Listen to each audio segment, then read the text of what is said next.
in determining interstellar policy.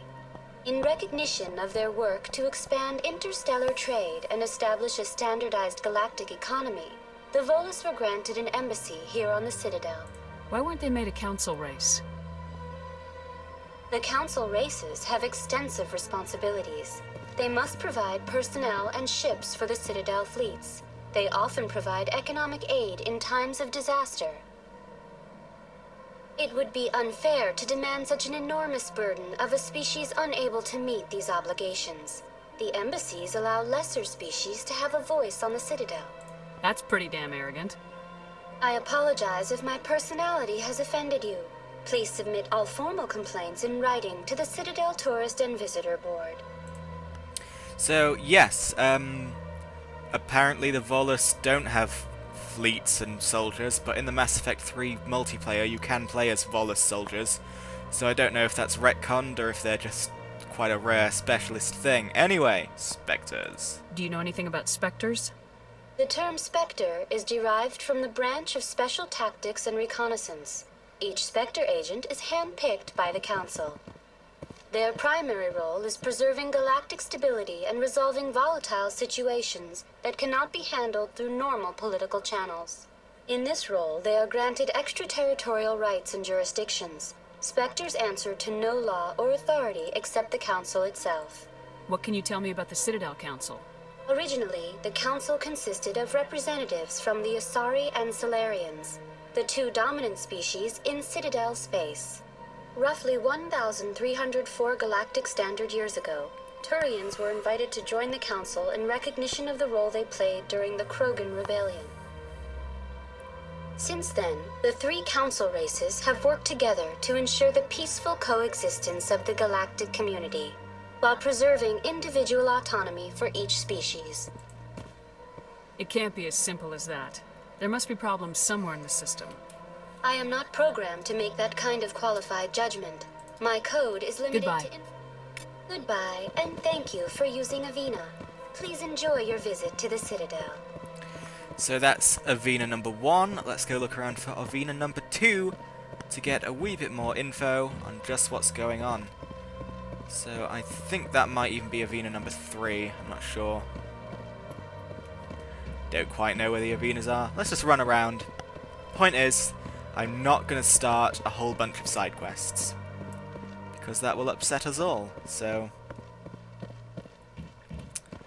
just going to keep our eyes out for the Avinas, because the exposition they provide gives you a nice handle on how everything works around here, and a bit about the history as well. The one that talks about the Krogan Rebellions and stuff is rather interesting, because the Krogan Rebellions, they actually... that whole area of history does become very important in the main story, so I just want to make sure that you get some background info on that, okay? Look at that bug thing over there. What's it doing? So I promise... Please do not disturb the keepers. I promise I'm not being highly boring. This is all relevant. Welcome to Presidium Tourism Terminal 2. You are standing near the base of the Citadel Tower, one of the Presidium's most recognizable and important structures. Behind me is the spectacular Relay Monument, a scale model representation of a Prothean mass relay. To your left is one of the Keepers, the enigmatic caretakers of the Citadel, working on a control panel. You may see Keepers involved in various tasks throughout all levels of the Citadel. We ask that you do not interfere with them in any way. The Keepers are essential to the smooth operation of the Citadel. Obstructing their daily work will result in harsh penalties, including incarceration and rehabilitation. Tell me more about the Relay Monument. Discovered by the Asari who first arrived at the Citadel, the Relay Monument is one of the station's most interesting and controversial features. What is the meaning behind this striking piece of art? Is it a tribute to Prothean vanity? A reminder of their conquest of the galaxy through mass relay technology? Or perhaps it is a symbol of unity, a Prothean acknowledgement that the relays would eventually lead other species here to the Citadel. No one can say for sure, making the Relay Monument a favorite topic of discussion among academics and scholars. Tell me about the Citadel Tower. Housing both the Council chambers and Citadel control, the tower is one of the most important buildings on the station. Access to these areas is restricted to those with the appropriate clearance. What happens in Citadel Control?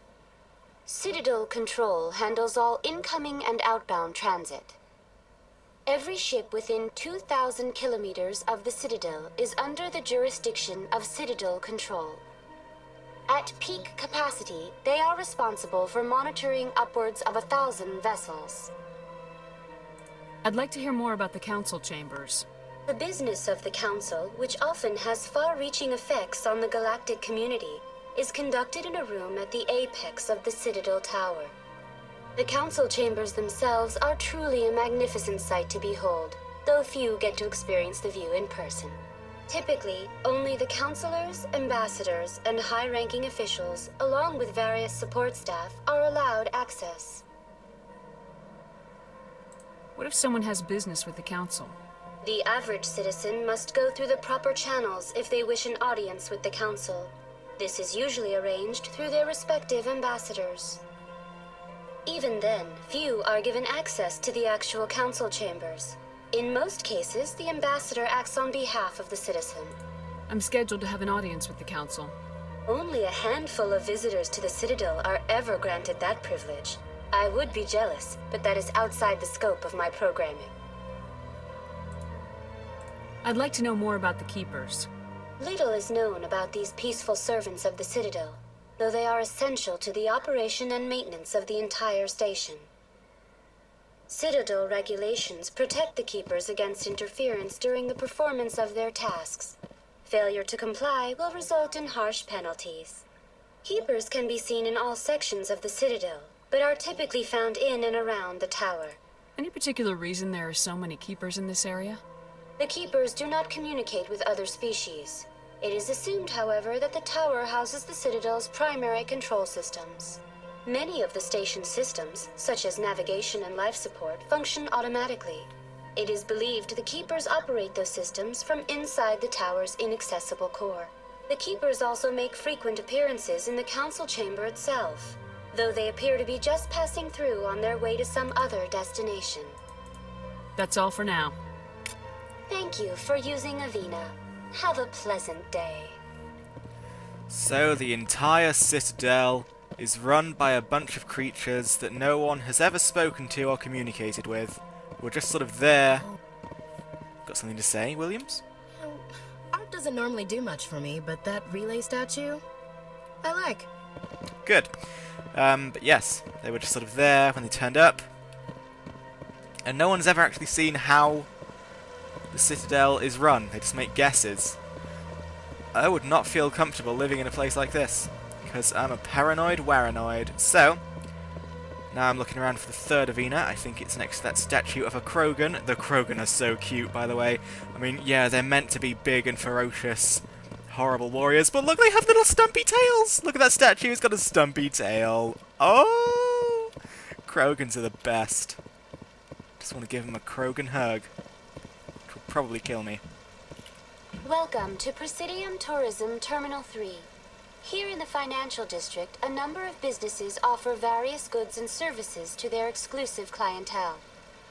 The statue you see before you was commissioned to honor the Krogan soldiers who gave their lives to protect Citadel space during the Rachni Wars. In the aftermath of the Krogan rebellions, several embassies petitioned to have the statue removed. However, this motion was eventually quashed by the Council. Tell me more about the Krogan rebellions. In recognition of their efforts during the Rachni Wars, the Krogan were granted several new colony worlds by the Council. Over the next 400 years, the Krogan species began to expand. Blessed with an extremely high birth rate, their numbers began to swell. Faced with a critical overpopulation crisis, the Krogan started a violent colonization of nearby worlds inhabited by other Council species. The Krogan rebellions had begun. For a full century, the Council and its member species fought to bring the Krogan under control. With the aid of the newly discovered Turian Empire, they were ultimately successful. You needed the Krogan to stop the Rachni, then you needed the Turians to stop the Krogan. So who's gonna stop the Turians? I am sorry, but that question is beyond my programming parameters. The Turians are members of the Citadel Council. They are not a threat to galactic peace. Why did the Council fight so hard to keep the statue? The Krogan were instrumental in saving the galaxy from the Rachni threat. The Council believed this historical fact should not be forgotten. The Council also hoped that preserving the memorial would improve diplomatic relations with the Krogan and bring about a peaceful resolution to the rebellions. Unfortunately, the Krogan refused to negotiate and only surrendered after their population and homeworlds had been ravaged by the Turians. Sounds like they got what they deserved. I am sorry, but a value judgment of that nature goes beyond my programming. What were the Rachni Wars? Nearly 2,200 years ago, explorers seeking to expand Citadel space opened up mass relays leading to systems controlled by the Rachni. A highly intelligent and aggressive insect race, the Rachni unleashed a war of conquest against the rest of the galaxy that lasted for nearly 3 centuries. The emergence of the Krogan finally turned the tide in favor of the Citadel species. Krogan forces provided the numbers necessary to halt the Rachni advance and drive them back. The Krogan then pursued their retreating fleets. Able to survive the harsh environments of the Rachni homeworlds, the Krogan hunted their enemy to extinction. Was it really necessary to wipe them out? I am sorry, but a value judgment of that nature goes beyond my programming.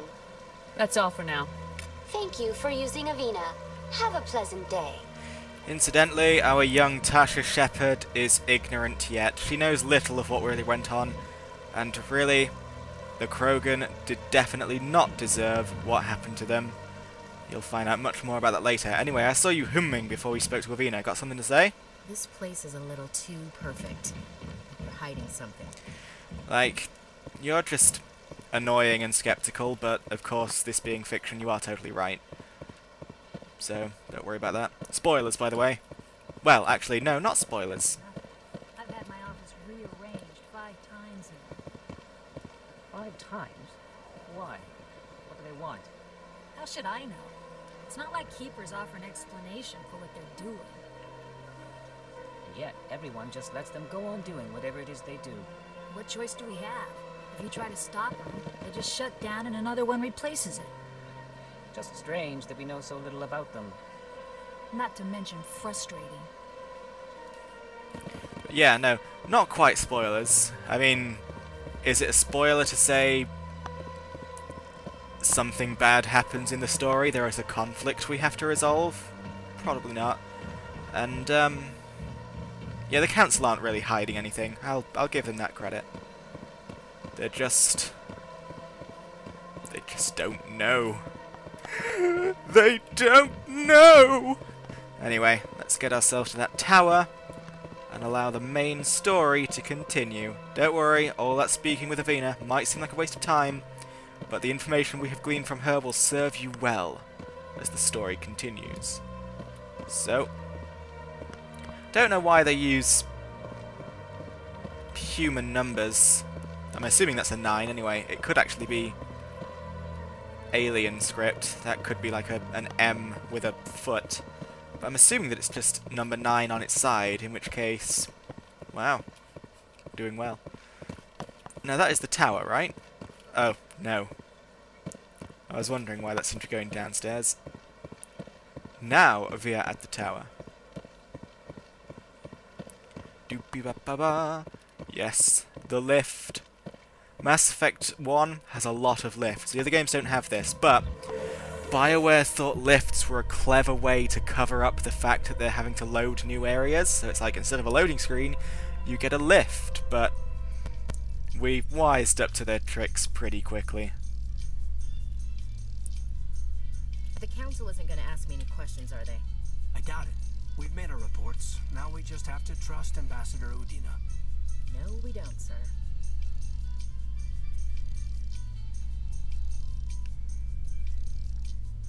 I never sort of wait this formally in a lift. I'm always like jumping around and enjoying the feel of gravity. Most lifts have bars, I hang off of those. Even now at age 20.